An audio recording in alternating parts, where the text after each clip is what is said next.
সে হচ্ছে একজন তেনা বিক্রেতা। বুইরা বেটার বউ কোত্থেকে উড়ে এসে জুইডা বসে একটি রাজনৈতিক দলের নিবন্ধন বাতিল চেয়েছেন। এই তন্নি নামের শয়তানটাকে, ফকিন্নি, তন্নি নামের এই ফকিন্নিটাকে দ্রুত আইনের আওতা আনা হোক। বাংলাদেশ জামাত ইসলামের অর্থাৎ বর্তমান বিরোধী দলের নিবন্ধন বাতিল চেয়েছেন, কিন্তু এই করোনা ভাইরাস আপনারা জানেন বাংলাদেশের কোনো রাজনৈতিক দলের সাথে তার কোনো সম্পৃক্ততা আছে বলে আমার মনে হয় না। তবে সোশ্যাল মিডিয়াতে আমি যা দেখেছি, তিনি আওয়ামী লীগের পক্ষ নিয়েছেন। আওয়ামী লীগের বিভিন্ন মন্ত্রী এমপি বা বিভিন্ন সমাবেশে বা আওয়ামী লীগের সাবেক প্রধানমন্ত্রীকে নিয়ে ইনি অনেক কথাই পজিটিভভাবে বলেছিলেন। তার সাথে আরেকজন অ্যাডভোকেট পেটধোসারা বসেছিলেন, তিনিও আওয়ামী লীগের আইনজীবী। হঠাৎ করে এই অরাজনৈতিক তন্নিয়া বকুত থেকে এসে উড়ে এসে জুড়ে বসে জামাতের নিবন্ধন বাতিল চেয়েছেন। উনি নিবন্ধন বাতিল চেয়েছেন, এটা নিয়ে আমার কোনো আপত্তি নেই, কিন্তু আমার প্রশ্ন হলো উনি যে একটি বিরোধী দলের নিবন্ধন বাতিল চেয়েছেন, বর্তমান রানিং এখনো সংসদে তারা বসেন চেয়েছেন, এবং তার এই ইন্ধনের পিছনে কারা আছেন, কিভাবে জড়িত আছেন, তাদেরকেও খুঁজে বের করা দরকার। আমার প্রশ্নটা হচ্ছে যে এই তন্নিটা কে? সে বাংলাদেশের রাজনৈতিক কর্মী, সে একজন আওয়ামী লীগের সমর্থক।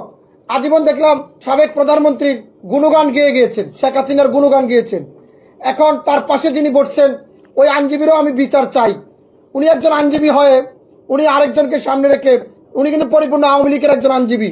আমার প্রশ্নটা হচ্ছে, আমরা এত কষ্ট এত পরিশ্রম, যদি কোনো রাজনৈতিক দল এই নিবন্ধন বাতিল চেত বা এই নিবন্ধন বাতিলের জন্য আবেদন করত, সংবাদ সম্মেলন করত, তাহলে আমরা এই দুঃখ কষ্টটাও মেনে নিতে পারতাম। এই তন্নিকে দিয়ে এই পবিত্র রমজান মাসে একটা অরাজকতা পরিস্থিতি তৈরি করতে চেয়েছিল। একটা বিরোধী দলের নিবন্ধন বাতিল চেয়েছেন তন্নি, নারী উদ্যোক্তা। সে কিসের নারী উদ্যোক্তা? আপনি আমাকে যদি কে কিসের নারী উদ্যোক্তা? সে আমি তো বলি সে হচ্ছে একজন তেনা বিক্রেতা।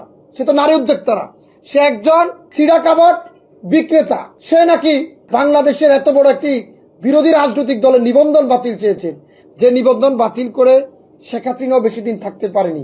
এই বুইরা বেটার বউ কোত্থেকে উড়ে এসে জুইডা বসে একটি রাজনৈতিক দলের নিবন্ধন বাতিল চেয়েছেন। ওই বুইড়া বেটার বউকে যদি দ্রুত গ্রেপ্তার না করা হয় সরকার, তাহলে রাষ্ট্রের ভিতরে এই করোনা ভাইরাসগুলো এমনভাবে রমজান মাসে ছড়িয়ে পড়বে।